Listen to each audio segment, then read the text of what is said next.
এর কি কারণ থাকতে পারে যে আমেরিকা পৃথিবীর সবথেকে বড় অয়েল প্রোডিউসার হওয়ার পরেও নিজেদের তেল তারা চাইলেও ব্যবহার করতে পারবে না? এটা অনেকটা তেমনই যেমন একজন কৃষক নিজের জমিতেই ফসল উৎপাদন করে, আবার সেই ফসল ইউজ করতে গেলেই তাকে আরেকজনের সামনে হাতজোড় করতে হয়। আমরা আসলে যে পৃথিবীতে বাস করি, এখানে সামনে যা দেখা যায় আর পেছনের বাস্তবতা সবসময় ভিন্নই হয়। একইভাবে চীন থেকে প্রতি বছর লাখ লাখ কন্টেইনার আমেরিকাতে যায়, কিন্তু সেগুলোকে আমেরিকা কেন ময়লার স্তূপে ফেলে দেয়? আর এই সব কিছুর মাঝখান থেকে ইরান বোয়িং 777 বিমান কিভাবে স্মাগলিং করে গোটা পৃথিবীর সামনে দিয়ে? তো চলুন আজকের এপিসোডে এসবই জানা যাক। পৃথিবীর সমুদ্রপথে লাখ লাখ জাহাজ চলছে, আর সেই সব জাহাজের কাঁধে করেই টিকে আছে আমাদের সভ্যতার অর্থনীতির 90%। মুহূর্তেই হাজার হাজার কন্টেইনারবাহী জাহাজ বিশাল সাগর পাড়ি দিচ্ছে, আর প্রতিটা জাহাজের উপরে রয়েছে হাজার হাজার লোহার বাক্স। আপনি যে পোশাক পরেন, যে মোবাইল হাতে নিয়েছেন, সেগুলো কখনো না কখনো এই বক্সের ভেতরে ছিল। হ্যাঁ, দূর থেকে মনে হয় কন্টেইনারে করে মাল আসবে, খালি কন্টেইনার ফিরে যাবে, সবকিছু যেন একদম পরিকল্পনা মাফিক। কিন্তু বাস্তবে এই প্রবাহে এমন এক অসামঞ্জস্য লুকিয়ে আছে যা শুনলে আপনার চোখ কপালে উঠবে।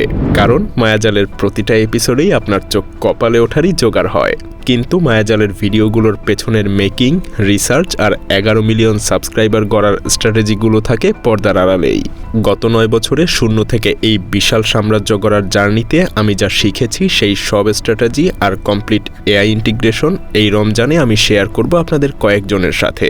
বিস্তারিত জানতে ঢুমেরে আসুন ডেসক্রিপশন এবং প্রথম কমেন্ট থেকে। যাই হোক, চীন যেন গত কয়েক দশকে পুরো পৃথিবীর কারখানা হয়ে উঠেছে।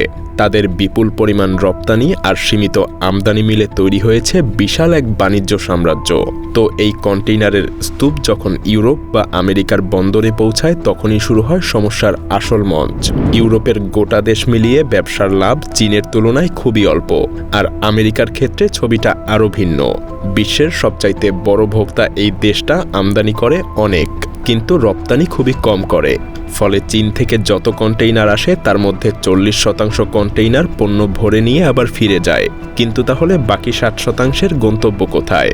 এমন না যে সব কন্টেইনারই খালি অবস্থায় ফিরে যায়, কারণ খালি কন্টেইনার পাঠানো মানে অতিরিক্ত খরচ। প্রত্যেকটা খালি ডিব্বা চীনে ফেরত পাঠাতে প্রায় $3000 লাগে, এবং সেটা জাহাজের মূল্যবান জায়গাও দখল করে রাখে। অথচ একটা পরিপূর্ণ কন্টেইনার থেকে $1,00,000 আয় হতে পারত। এমনকি চীন নিজ দেশে নতুন কন্টেইনারও তৈরি করে ফেলতে পারে মাত্র $2000-এ। তাই পুরনো বক্স ফেরত পাঠানোরও কোনো প্রয়োজন অনুভব করে না তারা। ফলাফল, প্রতি বছর অনেক নতুন কন্টেইনার তৈরি হয়, অথচ পুরনো দেশের বন্দরে এবং শহরের আশপাশে জংধরা অবস্থায় সেগুলো পড়ে থাকে। কেউ কেউ সেগুলো কিনে নিয়ে সস্তা গুদাম আর ছোট ছোট বাড়ি বানায়, কেউ বা গলিয়ে সেগুলো থেকে ইস্পাত বের করে, কিন্তু সেগুলোর বিশাল একটা অংশ আনইউজডই থেকে যায়। এসব লোহার জংধরা পাহাড় যেন বিশ্ব বাণিজ্যের অসামঞ্জস্যতার এক নিঃশব্দ স্বাক্ষর। এই বৈশ্বিক বাণিজ্যের অন্য প্রান্তে রয়েছে আমেরিকার তেলের রহস্য। দেশটা আজ বিশ্বের সবচাইতে বেশি তেল নিজেরা উত্তোলন করে, কিন্তু এদের নিজস্ব তেল তারা পুরোপুরি ব্যবহার করতে পারে না। প্রথম কারণ তেলের প্রকৃতি। আমেরিকার মাটি থেকে যে তেল বের করা হয় সেটা হালকা এবং পাতলা, যাকে বলা হয় লাইট ক্রুড। কিন্তু দেশটার অধিকাংশ রিফাইনারি নির্মিত হয়েছে ভারী আর ঘন তেল পরিশোধনের জন্য। একসময় আমেরিকা মেক্সিকো এবং ভেনিজুয়েলা থেকে গাঢ় তেল আমদানি করত।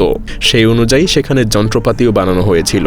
তবে এখন সেই যন্ত্রপাতি বদলে হালকা তেল প্রক্রিয়াকরণের যোগ্য করতে গেলে $200 বিলিয়নেরও বেশি বিনিয়োগ দরকার, যা খুব কম সময়ে করাও সম্ভব না। তাই তারা হালকা তেল উচ্চ দামে বিদেশে বিক্রি করে দেয় এবং কম দামে ভারী তেল বিদেশ থেকে আমদানি করে। দ্বিতীয় কারণটা অবকাঠামোগত সংকট।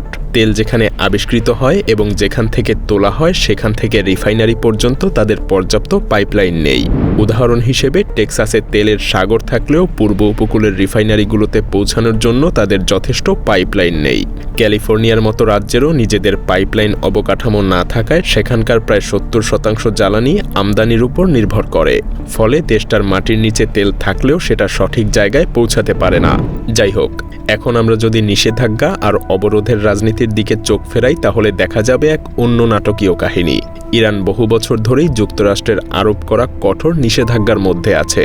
তারা আমেরিকার বা তাদের মিত্রদের কাছ থেকে কোনো কিছু কিনতে বা বিক্রিও করতে পারবে না।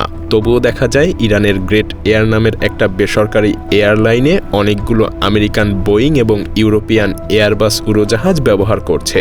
কিন্তু এটা কিভাবে সম্ভব? এই গল্পের প্রতিটা বাঁকই যেন রোমাঞ্চকর সিনেমার মতো। 2024-25-এ দেখা যায় 5টা বোয়িং 777 হঠাৎ করেই ইরানের হাতে এসে গেছে। মূলত এসব উড়োজাহাজ ছিল সিঙ্গাপুর এয়ারলাইন্সের। দীর্ঘদিন সেগুলো অস্ট্রেলিয়ার মরুভূমিতে পরিত্যক্ত অবস্থায় ছিল। ইরান সরাসরি এগুলো কিনতে পারত না, কারণ নিষেধাজ্ঞা ছিল অনেক কড়া। তাই প্রথমে একটা আমেরিকা ভিত্তিক প্রতিষ্ঠান এগুলো কিনে নেয়।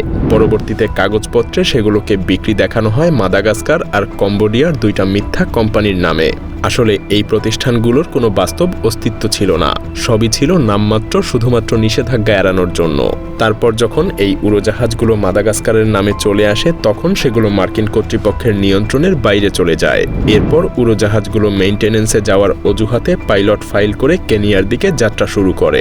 কিন্তু আফগানিস্তানের আকাশসীমায় প্রবেশ করেই তারা ট্রান্সপন্ডার বন্ধ করে দেয় এবং রাডার থেকে অদৃশ্য হয়ে যায়। এরপর গন্তব্য বদলে তারা পৌঁছে যায় ইরানের বিভিন্ন বিমানবন্দরে।